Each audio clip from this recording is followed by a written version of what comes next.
Hey everybody, what's up? My name is Corey Wright. I'm a business coach. I'm an EOS implementer. I've had the opportunity over the last couple of years to work with dozens of different businesses and to really pop the hood and see what's going on inside of businesses. I'm an entrepreneur myself. I've founded several different businesses. The last time I collected a paycheck that didn't have my name on it, I was in my teens. So I've been doing this for a long time. And in doing this, I've started to just realize patterns and what I'm going to call truths that every business owner, every leadership team needs to help understand and needs to really start to implement to help grow your business. And ultimately, what my goal every time I'm working with leadership teams is to help you love your job and to help you grow faster with less stress. And so there's 8 truths that I want to just outline really quickly. Hopefully you can implement some or all of these. I understand every business is different, but I think you'll find value in just about every single one of these. Now, the first truth that I want to share with you is that a clear picture is more or every bit as important as a clear plan.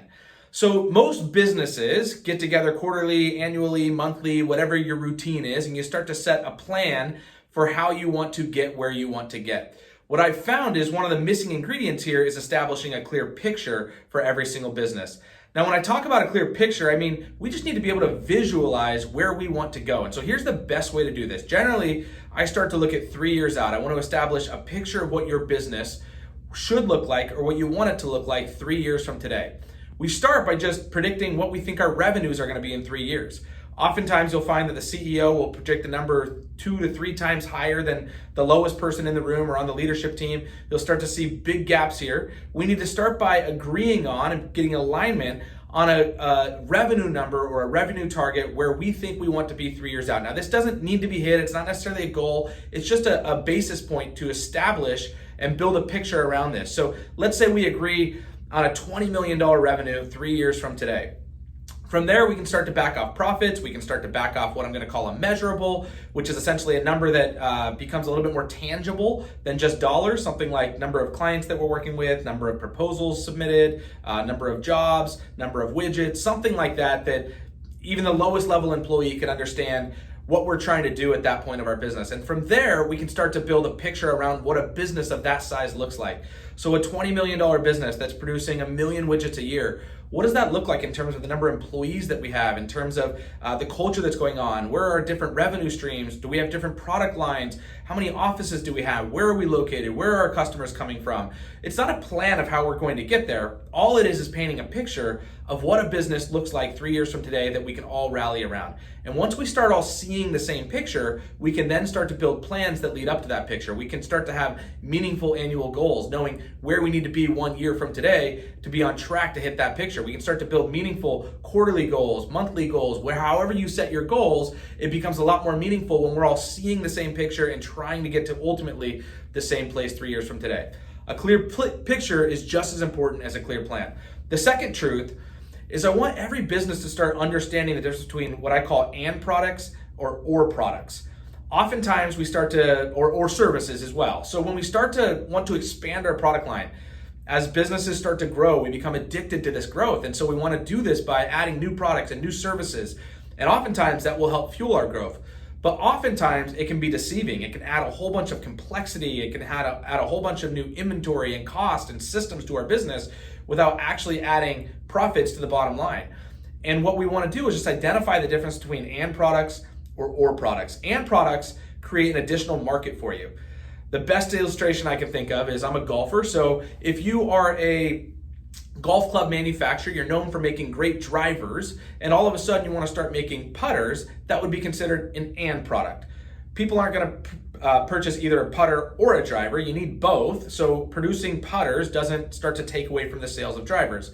However, an or product creates a substitute. It starts to broaden your market generally. It starts to allow you to gain more customers, but at the same time, it can also sometimes take away from the sales that would be a competing product within your own business or competing service within your own business. So if you, again, are known for producing great drivers, all of a sudden you have top-end drivers that are geared towards low handicap golfers, and all of a sudden you want to start to offer drivers that are going to start to appeal to maybe a larger audience or a lower skilled golfer, all of a sudden that becomes an or product. People are not going to buy both drivers. They're going to buy one or the other. And so we justify this by the increased market, right? Now we can go after really skilled golfers and lower level golfers. And because of that, we can justify the expansion of the product line. Just keep in mind that these are not increasing generally the overall lifetime value of a customer, not increasing the order value of a customer, they're replacing the order value of a different customer. Now again, sometimes you bring in more products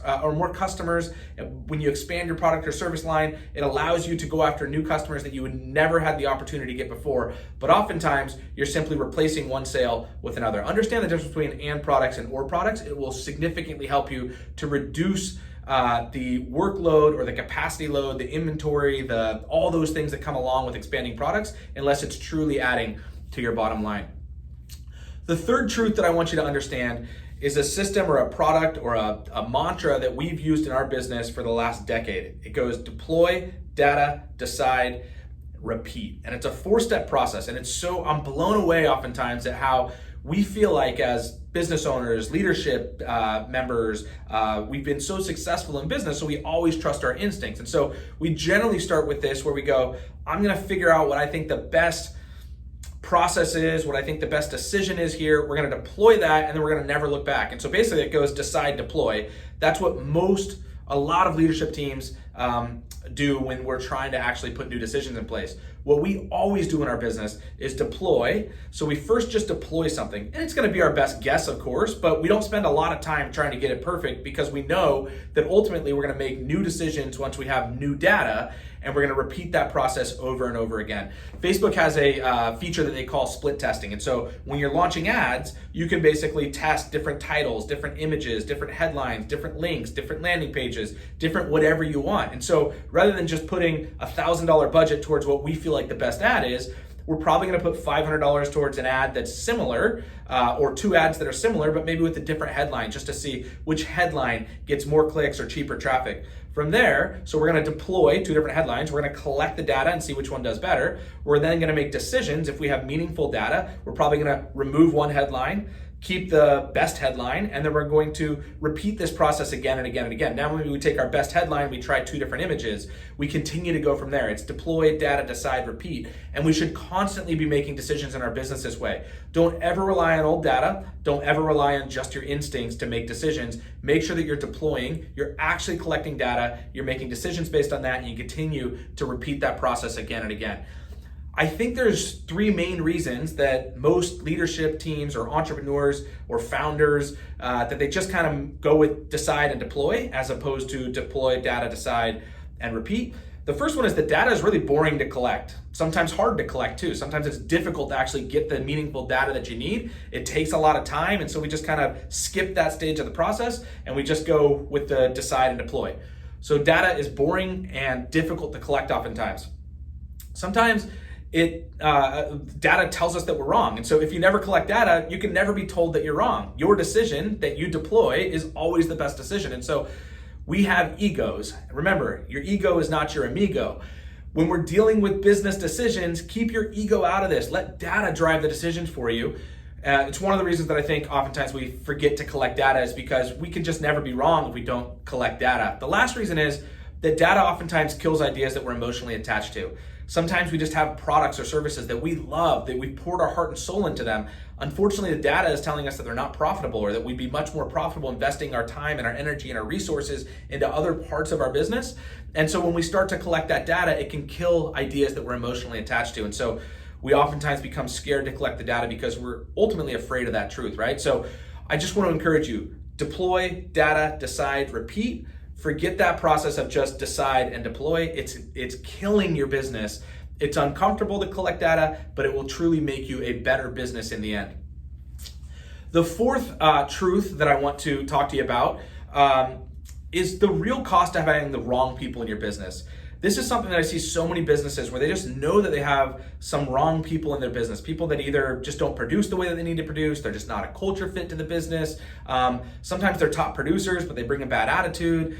They do a really good job. And so there's just we just don't have time to rehire or retrain. And so we just leave bad people in the business, not really understanding the true cost of those bad people, because we generally don't get the time. They generally don't get a better attitude. They generally don't get better at their job. And so all these things that we kind of just push to the side are really handicapping and keeping your business from being where it should truly be. There are 4 true costs to having the wrong people in your business. I just want you to be aware of all of these, and you can make decisions on your own in terms of how you want to use this information. The first cost is money, obviously. When you're paying people to do a job that they're not doing the job you want them to do, or not doing it as well as you want them to do it, or they're not bringing the culture or the attitude, and they're making other people worse at their job, it's just costing you money. You should be paying people to do the job that you want to be getting done. The second one is time. Oftentimes our worst employees require the most of our time. Our great employees, we don't have to check in on, we don't have to double check their work, they're not requiring a whole bunch of meetings and write-ups and all of these things that our worst employees tend to take up the most amount of our time. So the wrong people in your business are costing you not only money, they're costing your time. The third is that they're costing you culture.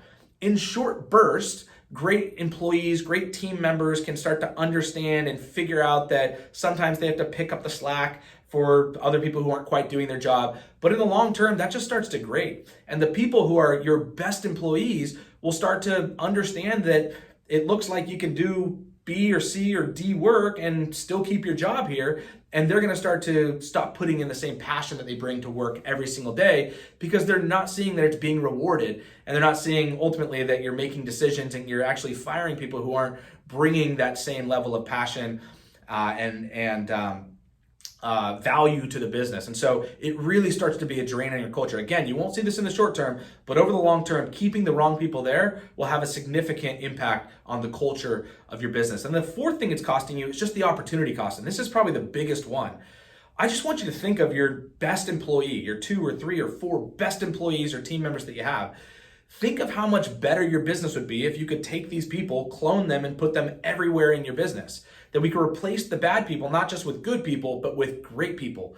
Every time you allow somebody who's not only poor, but also just good to fill the place of somebody who could be potentially great, there's an opportunity cost to doing so. Vern Harnish, who's an author and somebody who I look up to greatly in the business community, I saw him speak one time and he came up with this question and it stuck with me forever.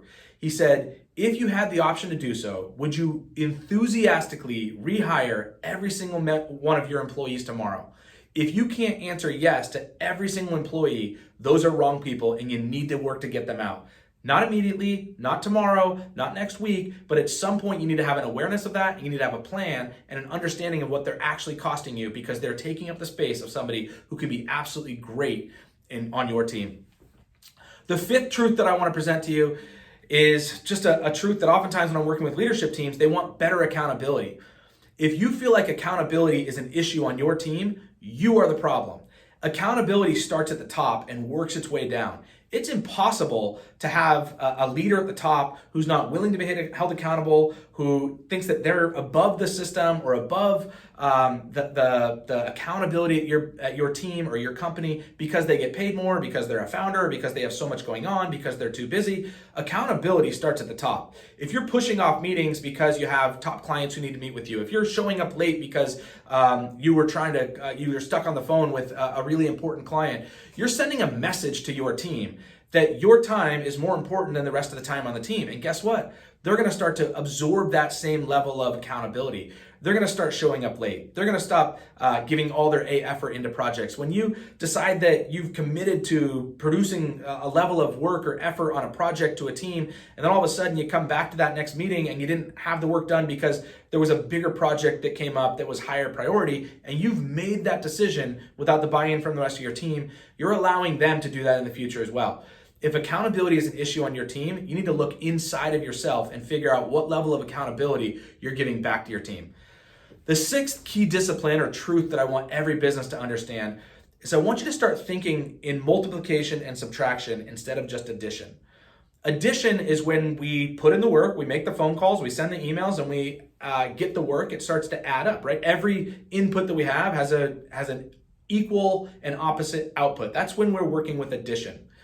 When we're working with multiplication and subtraction, we're starting to make decisions in our business that have amplifying effects. So subtraction can be, remember I talked about the and products or products, right? If we're saying no and we're removing our or products from the business, we can start to have an amplifying effect because we're now able to focus all of our energy on what we're going to call our core focus, our sweet spot in doing business. We're removing some of those opportunities that are less valuable to our business so that we can really focus on the opportunities that are most valuable to our business. So think about subtraction. There's an old saying that more businesses die of indigestion than starvation. Start to think about everything. Every time you say yes to something, you start to add that you're also saying no to something else, something that you could be doing. And so what I want you to do is start saying no to things so that you can say yes to the things that are more valuable to your business. I also want you to start thinking in terms of multiplication. What are the things that we can be doing that have amplifying or multiplying effects to our business? So if I get on the phone today and I make 20 calls and I close 2 leads because I close 10% of my leads, that's great. I can do that day and day and day and day after day, right? Every day I can make 20 calls, close 2 new leads, 10 leads every week. But what if I can improve the system and I take 1 day off of calls or 1 week off of calls? But from that point forward, I'm able to get 24 calls out a day because I've improved my systems. I've created templates to my emails, or I've built better scripts, or I've figured out a dialing function or a database organization that allows me to get through more calls in a day. Now I can make 24 calls every single day. That has an amplifying effect and a multiplying effect of your business. That for 1 week, we may be set back. We may lose those 10 leads, but all it takes is 100 more calls, which in 25 days, if we've increased 4 calls every single day, in 25 days, we've made that up. And after that 25 days, we're now growing our business in the terms of multiplication. We have much bigger multiplying or amplifying effects. So start to think in terms of things that you can do to multiply the impact of your business, or subtract, remove things from your business that allow you to free you up to do the things that you're truly best at, instead of just constantly coming in and hammering through a to-do list every single day. The 7th truth that I want you to understand is I want you to start forget about input and start only focusing on output. There are some employees that are just great. They just get more done. They understand how to build their time or manage their time better, or they're just really good at what they do.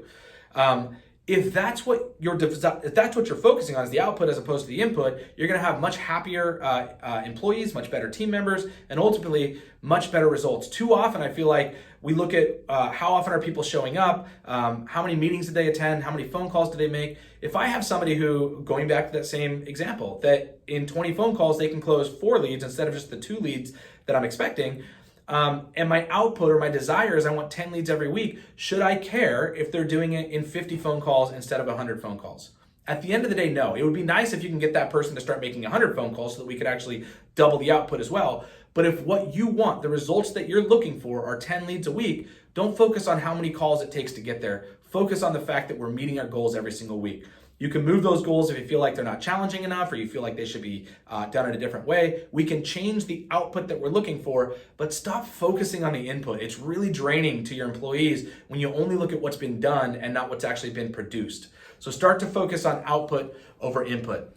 The last truth that every business owner should understand is that there's always an exception to the rule. So take those first 7 rules that I just shared with you and understand that every business is different. There may be a time that you ignore the data so that you can hang on to a business idea that you are and the team is emotionally attached to, because right now you need to feel better emotionally than profits in the short term, right? And so we ignore the data for a period of time. There may be time that you hang on to people because you're so busy right now that you really don't have the ability to rehire that position, and what you're getting is good enough. If you have an awareness of what you're giving up, right, and that you have an awareness of these truths and what the trade-offs are for either going against them, or you have a really good reason or a compelling reason to go against them, there's always an exception to the rule. So I want you to understand that, but I just want you to know that these are truths to your business. And as you can start to employ these, you will start to get better results out of your business. You will enjoy your business more. It will become more fun. You will love the people around you and the results that you're getting.